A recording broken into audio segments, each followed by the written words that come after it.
Alright, I guess it's just me. In the bottom right hand corner, the purple Protoss. From Lost in Translation, it is Jesterhat.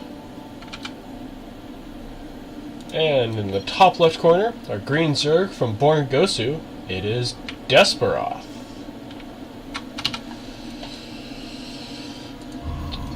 Alright, the quick probe scout again as usual, consistent with what Jesterhat's been doing for this series.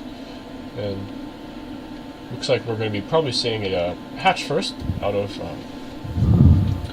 Desperoth. That's right. Had to add me there for a second.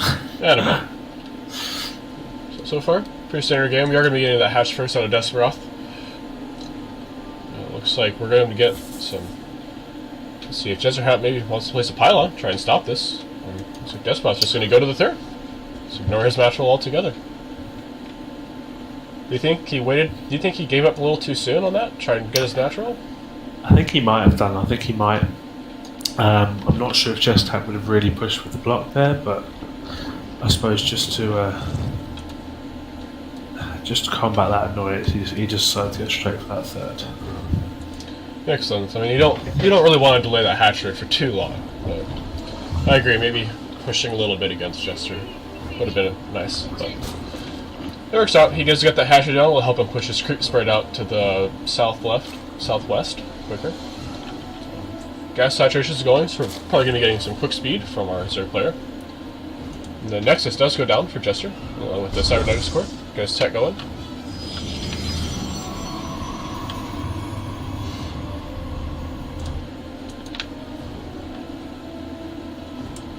Let's see if Jester wants to do anything cheeky with this probe. I think he's probably just waiting for a scout, or do you think maybe he wants to throw down a pylon and do something cheeky?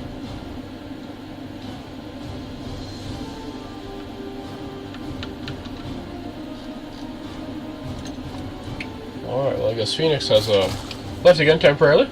That's alright. Sorry about that. Yeah, no problem, man. That's alright. We've got a heating problem. Oh, that's unfortunate. If you need to go take care of it, you can. Yeah, definitely go take care of that. Okay. Yeah, those lings do catch that probe there in the natural. Good snipe.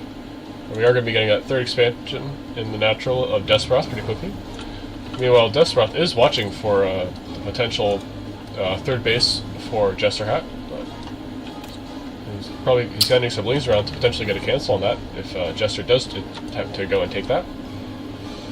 I mean, with the way that this is walled off, I would probably expect Jesterhat to expand into the low ground.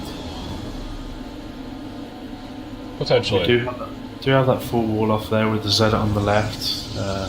Zerg speed finishing up here in just a moment. We do have the robotics facility coming down from Jester. Do you think it's going to be going for a quick warp prism, or do you think it's just going to be going for some immortals? I think we might see some immortals again here. Do you see that Zealot now just moving out, maybe to poke in, just see what's going on with his opponent? Or turn around the corner to fight those lings. Here in the shadow. We'll see if he is able to catch them. There we go. See what Desperoth's choice reaction is from that, and it appears he's just going to ignore it. Alright. Third base is almost done for Desperoth. Well, Overlord speed finishing up. We do see that Overlord now moving to the main. And he sees the Twilight Council, he sees the Robo, I mean, he knows what's going on here. We'll see if Jester's going to be able to get a snipe on that Overlord, but I think it's going to be quick enough that's going to be able to escape. Especially with Jester not really microing that Stalker. Well, with that pathing, though, we'll see if Jester's able to pick it off. Looks like Desperoth is able to save it. Excellent.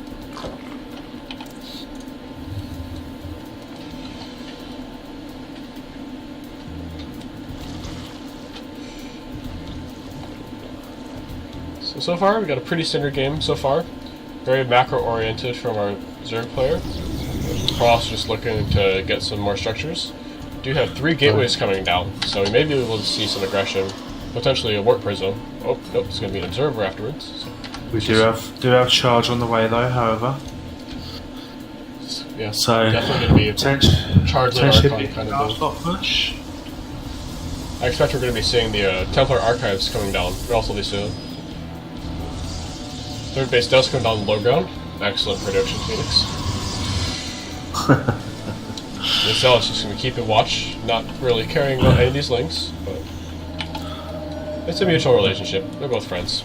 And now they're going to kill each other, so that's unfortunate. So we do see 3 overlords now, just pushing out a bit more visibility around the map, potentially looking for some proxies, but and obviously they can't see what we see, but there are no proxies out on that. But maybe just scout for that sideways aggression as well, just to Any potential like Zealot warp-ins that are just going to fly in and attack one of the bases. Definitely a good call to be establishing that vision on the edges. the observer now. Just going to move out to the Zerg side as well, just to have a little look in there and see what's going on.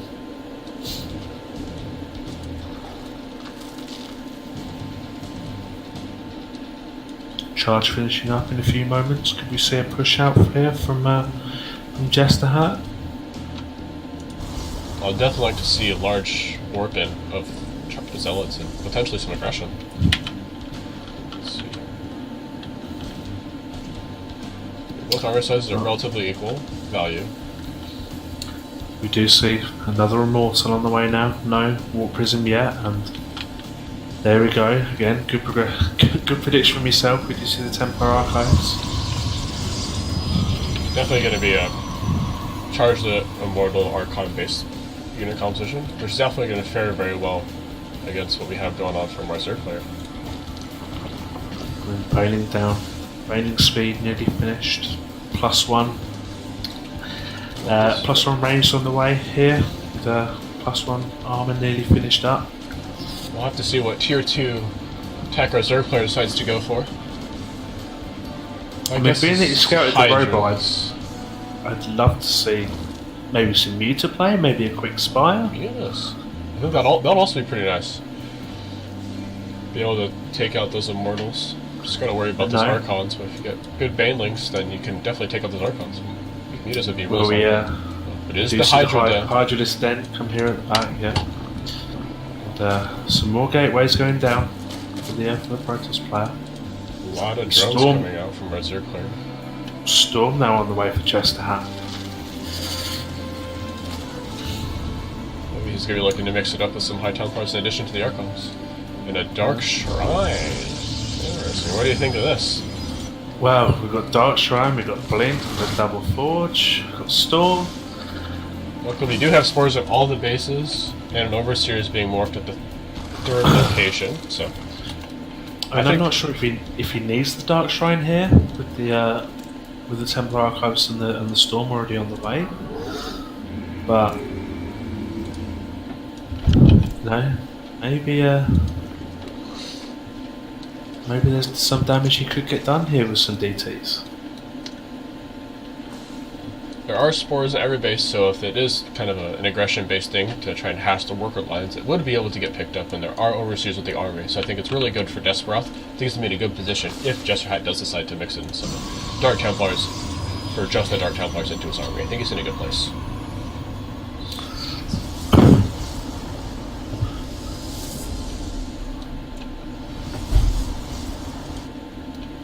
I mean, neither player here really commit to any sort of aggression, just a bit of posturing and building up the macro. Do you see maybe that 4th about to go down now for the Protoss player? We do have our 5th going down for our Zerg player with the 4th. Get more bases out to kind of increase their production. A lot of Hydras are being produced here. And there's the Archon Warp. There's the Archon Warp. I think did he maybe go for the Dark Shrine to get the cheaper Archons? Potentially, maybe try and conserve some gas. He does have a lot of minerals, so that would make sense. We do have a large army coming out here. Jester is a fair bit ahead in army supply, but I think that we might be able to take a good composition. There's no force, there's no sentries, so you can't get any force units. That Warp Prism going to run straight into those Queens, and very unfortunate there for the Protoss to lose that Warp Prism so easily. Base does get killed, no cancel. Back now. Yeah. I don't know about this army positioning from Desperoth. Oh man, those Immortals just soak up so much damage from the Banelings. I was Zealots gonna are say, just though- tear through the Hydras. Such a shame to see those Banes just pounding into that Immortal Archon wall. So, Okay, the Hydras do fare relatively well, but they're just... No, they're not attacking! They're gonna get sandwiched by those Zealots. We do have +1/+1 from both players, but the Zealots are just gonna clean up all these Hydras. some links coming out now here on the production tab, but we do see 20 drones down for the third player. And a Lurker Den on the way from Desperoth. So much economic damage. Do you see the muscular augments there for the Hydras as well? Just finished. Would have been really nice for Desperoth if he had that for that fight, but fortunately it wasn't his to decide. Big Zealot Warpin is going to really take out those Zealots. Hydras aren't focusing fire in the Warp Prism, so the Warp Prism is just going to get to live for free. Warp Prism's going to go up into the main and get another big Warpin. Oh, and that surround on the Immortal. Just cleaning up everything here from the Protoss player, but can we get some damage done with that Warp Prism? Just Want to see if Jester decides to do Warpin. Oh, big Zealot Warpin in the main. 7 Zealots. Let's see, is this going to go for workers, or is he going to try and snipe something? And he's not going to work with them. Okay. I'd like to see some I'd love to see him snipe that in the spotting pool. I would really be devastated for a Zerg player. Looks like he is going to get it. Very nice pick-off there, Excellent. very nice pick-off. Jester's just flourishing. He's way ahead in this game. Another Zealot Warping now coming down to the natural to take on the mineral line. Those are some dead drones. Just realised, what's the current score in this match? Is it 2 to Desperoth, 1 to Jesterhat? Yep, thank you. Apologies for that. Oh, and that Warp Prism just getting picked off. Excellent snipe by those queens. Good micro by Desperoth. His 4th base is just finished for our Protoss player. Lots of gateways, so getting ready to really build up into that late game and have a lot of production to be able to keep himself even with that Zerg. Do you see that Hydra Link counter-attack coming across the map now? But you know, these High Templar, obviously they've gained the auto attack now in this in the latest patch, so they can just pick off those links. Unfortunately, these Zealots are just going to destroy those Hydras. I'm really not liking Desperoth's position. I don't think he's in a good place. He's down nearly 20 workers. Army supply is just barely ahead of Jester. I mean, taking a look at the income, I mean, just Jester's pulling ahead. I don't know if Desperoth's going to be able to keep even.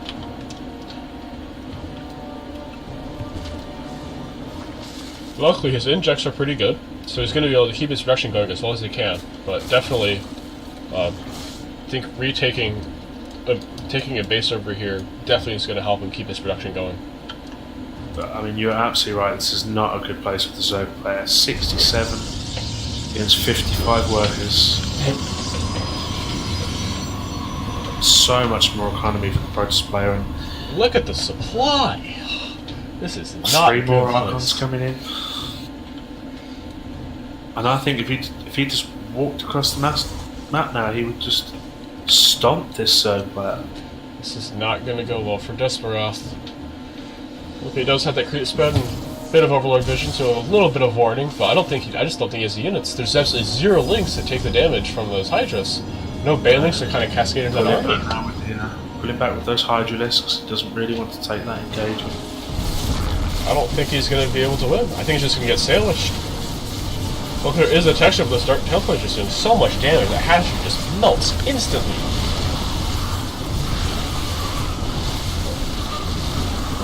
Okay, those Hydras aren't attacking. Workers get pulled. Is Jester going to be able to win? Yeah, GG's called. Jesterhat will take game number 4.